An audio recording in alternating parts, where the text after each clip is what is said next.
How long in your life have you been homeless? Maybe like 10 years, sir. Any particular reason why? I'm an adult, Corona hit, and I became homeless. You're homeless because you wanted to be homeless. Court is going to sentence you to.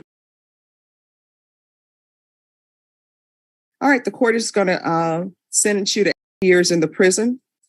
I'm not following that plea. Okay, thank you. We've got 2 court cases a day, and both of them go off the rails in completely different ways. The first, a cocky homeless guy who thinks is outsmarting Judge Boyd.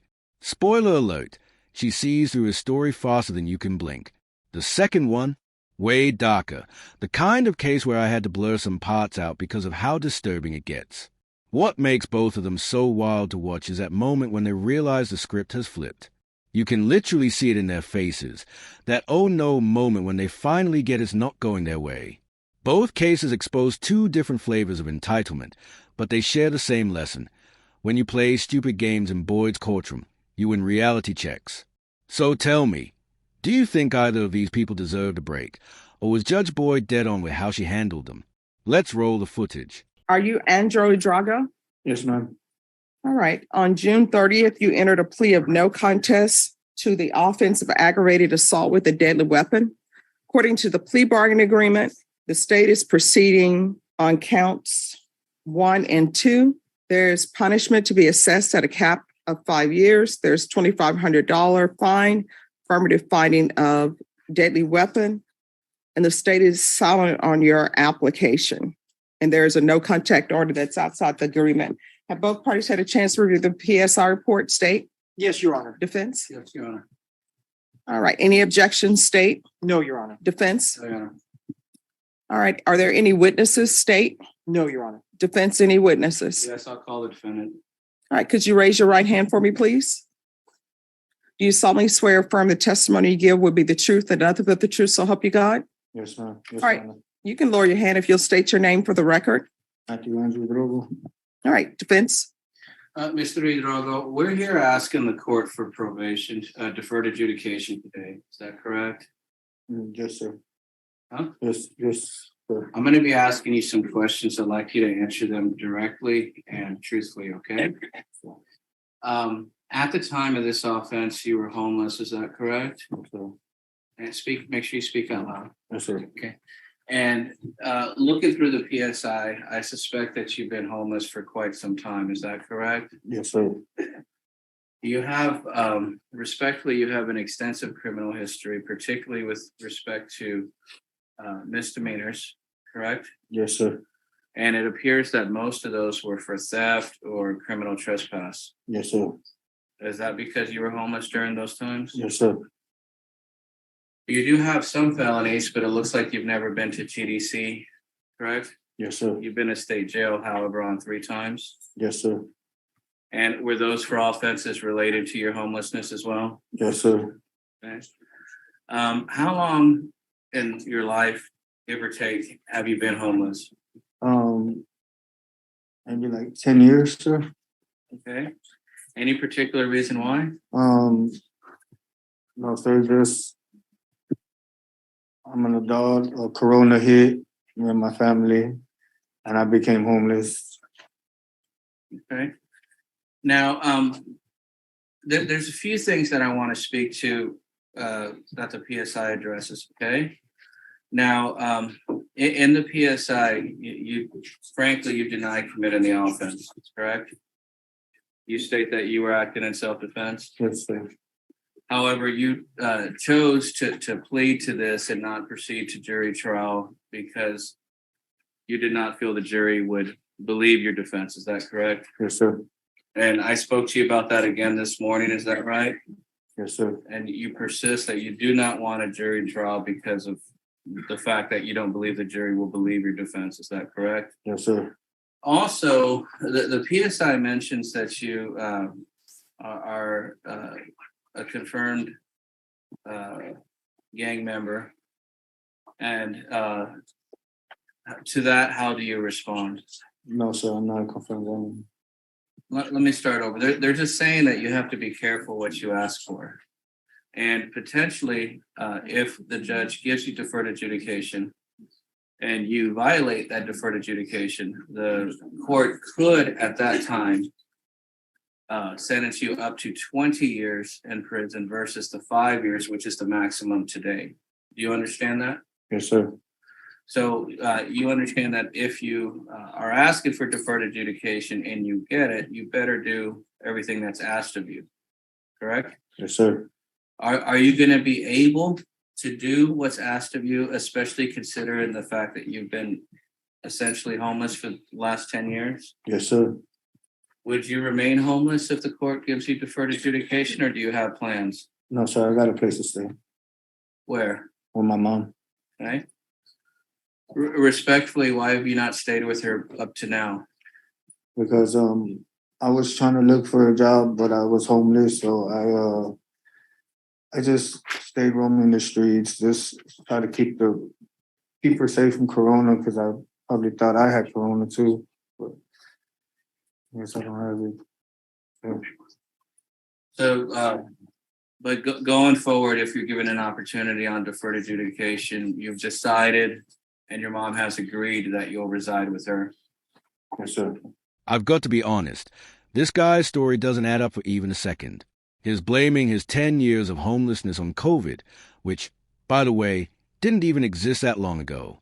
You can see Judge Boyd mentally checking out the moment he says it. And his attitude, it's giving pure entitlement. His slouched back like probation is some favor the court owes him. But let's be real, probation isn't time off. It's a deal with the system. You mess up, you don't reset, you go straight to jail. And this dude clearly doesn't get that. You can just tell he's the type who'd break his probation before the ink dried. What's crazy, though, is Judge Boyd usually bends over backward giving people second chances. Sometimes third. But in this case, she's watching him dig his own hole one sentence at a time. It's almost like she's letting him talk just to prove how clueless he really is. So what do you think? Is she giving him rope to hang himself with? Or does she already know this guy's a lost cause pretending to play victim? The PSI, specifically the TAP, does not show that any drug treatment is necessary at this time. Would you agree with that? Yes, sir. You don't have a substance abuse disorder. No, sir. Is there anything else you want the court to know? No, sir. I'll pass. Stay silent and I'll pass the witness. State, do you have any questions? Just briefly, Your Honor, Sir, Mr. Idrago, the 2 times that you were given felony probation, you were given probation, but then you were revoked off your probation. Is that correct? One in 2009 for burglary of a building. Do you recall that? I can't remember, but I think so. Yes, sir. And then also evading arrest second, back in 2014. You were revoked in 2014 and revoked in 2009. Do you recall that? Can't remember. Yes, sir. I think so. Thank you. No further questions, Your Honor. No questions, Karen. All right, I have a few questions. What gang are they alleging that you belong to? Oh, they're trying to say I'm a Sureño. Sureño Why would they say that? 13. Because they said I had a 13 on my stomach. They said I was a Sureño, but I'm not. What's significant about the number 13 for you that you would tattoo it on your stomach? It's just like I don't got it tattooed. It was just like a number I got when I was younger. But it's like a lucky number. It's not a gang thing. Like it's different stuff. It's just a number for like. So why all the numbers would you put that on there? Because it's for my name, Matthew. It's M2 for middle initial Matthew. Just a lucky number 13. I'm not affiliated, Your Honor. Yeah, I don't know many people who just put 13 on their bodies because they think it's lucky. Unless they're gambling, and I don't think 13 is a lucky number when you gamble. All right. So why is it you can't hold a job for longer than 6 months? Because I was trying to apply for SSI checks, Your Honor. SSI for what? Mental disability. When I was in school, I was getting SSI checks. I was in behavior improvement special ed classes when I was growing up. There are a lot of people who are in special ed classes. They don't qualify for SSI. So again, we're back to this point because what you told your attorney was COVID hit and all these other things happened. And that is why you were homeless. Yes, Your Honor. But I don't know how you can not be homeless if you're only working 6 months at a time. So again, we're back to the question of why is the longest job you've ever had has been for 6 months? Because I had it for 6 months and then I stopped and just became homeless. So basically your homelessness was a choice because you stopped working at whatever job you had. You stopped working at 6 months. I tried to get SSI too, Your Honor. No, you don't. So what ends up happening is you have a job for 6 months. Did you have a bank account? Oh, Your Honor. So you have a job for 6 months, you have no savings, and you decide to quit your job in the hopes of getting SSI. Yes, Your Honor. You don't, and you end up homeless. Yeah, I didn't get it because they had me on hold. They said I signed out the papers and everything, but they said it would take anywhere from like a year. I was waiting for like a year, Your Honor. All right, so Mr. Idrago, I'm focusing on why you're homeless because you're making it seem as though you're homeless because things happened to you, not because you did certain things. So it appears to the court, and I want you to correct me if I'm wrong, you're homeless because you wanted to be homeless. You had a job, you have been working it for 6 months, you decide to quit that job, you have no money in your bank account, and so you just become homeless. Because I thought I had corona, but I didn't have it, Your Honor. So you didn't have corona, Yeah. so then that excuse is out the window. That's when I got in trouble. So you were just homeless basically because you wanted to be homeless. Yes, Your Honor. Now let's get to the next question. So the complainants in this case, were they eating at a restaurant? No, Your Honor, they're pulling up to a restaurant. All right, so they're pulling up to a restaurant and you disturb them, asking them for money to support you, right? Yes, Your Honor. Because you're homeless and you don't want to work. So you want to get money from people who are trying to just go to a restaurant and enjoy their meal in peace, right? Yes, Your Honor. Now, how old is your mother? My mother, she's like 50 something. I'm not so sure, Your Honor. All right, so you don't know how old your mother is. What's her date of birth? I don't know, Your Honor. Do you know what month she was born in? Oh, Your Honor. Do you know what day it is? It's 4/27. So you're saying she was born in April? I don't know, Your Honor. I don't know when she was born. I don't know. She's like 56, 57. How old are you? Me, I'm 37. This part almost feels like a comedy sketch.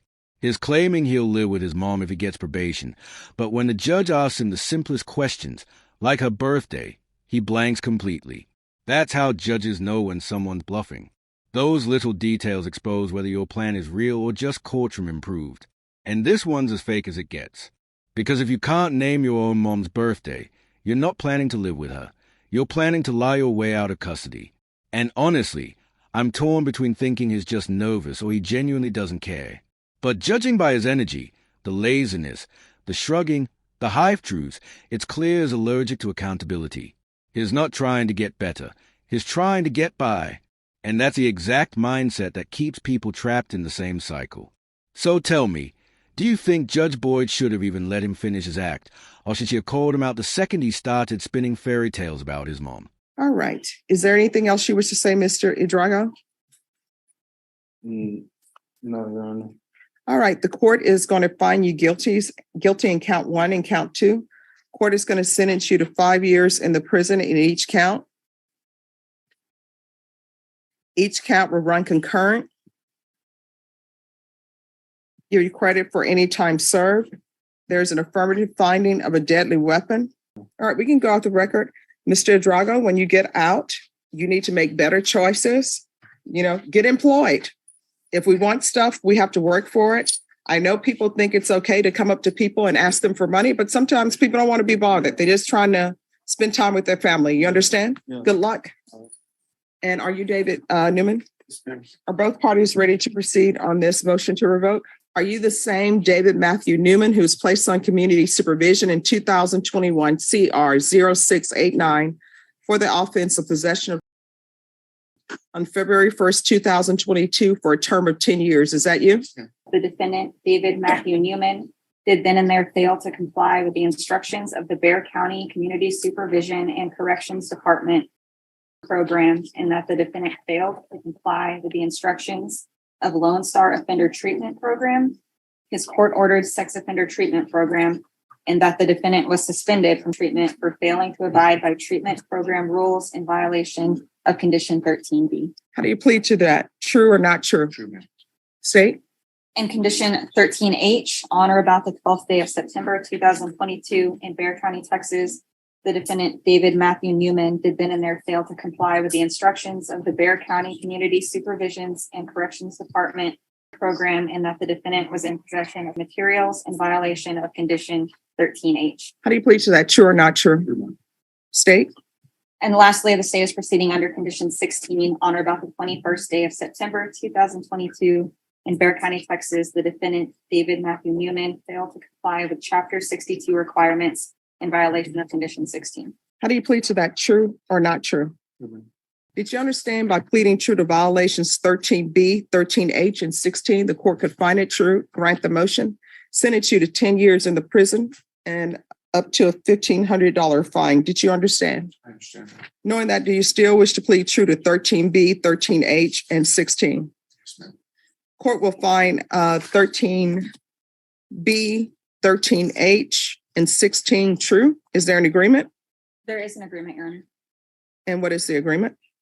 Revocation and a sentence of 6 years TDC. That is correct, Your Honor. All right. With regards to allegation number 16, is that a different type of? That is non-contraband, not child pornography. Adult? Yes, ma'am. All right, the court is going to grant the motion, revoke you, sentence you to 8 years in the prison, give you credit for any time served. There's a $1,500 fine. Time and money will run concurrent. There's to be Chapter 62 registration. I'm going to show you what's entitled Trial Court Certification of Defendant's Rights to Appeal. Did you review that document with your attorney? Did you understand it? Yes, ma'am. All right. You have a limited right to appeal, and that's as it relates to the allegations in the motion, not the fact that you were on community supervision. Do you understand? All right. Good luck to you. Good. Yes. The deal was for 6 years, and I believe you announced 8. Is that- Yes. I'm not following that plea. Okay. Thank you. So yeah, if you think you can outsmart Judge Boyd, good luck, because she's not playing with anyone today. The first guy got roasted for his fake sob story, and the second one, that situation went downhill fast. Real fast. And honestly, she was justified. The plea deal on the table was 6 years, but she upped it to 8, and the second she said it, you could see the life drain out of his face. The switch-up was brutal, but deserved. Because let's be honest, the guy's attitude in court was creepy and smug from the start. He even started fidgeting with his shirt in this weird, off-putting way, like he didn't realize how bad he looked doing it. Judges can sense that energy instantly. When you walk in acting entitled or shady, you make their decision way easier. Boyd doesn't like games, and this dude thought he could play her. So yeah, she gave him a sentence that sent a message. Respect the court, or don't be surprised when mercy leaves the room. What do you guys think? Was Judge Boyd being too harsh, or was she perfectly justified in going above the deal? Let me know down below, and thanks so much for watching. Guys,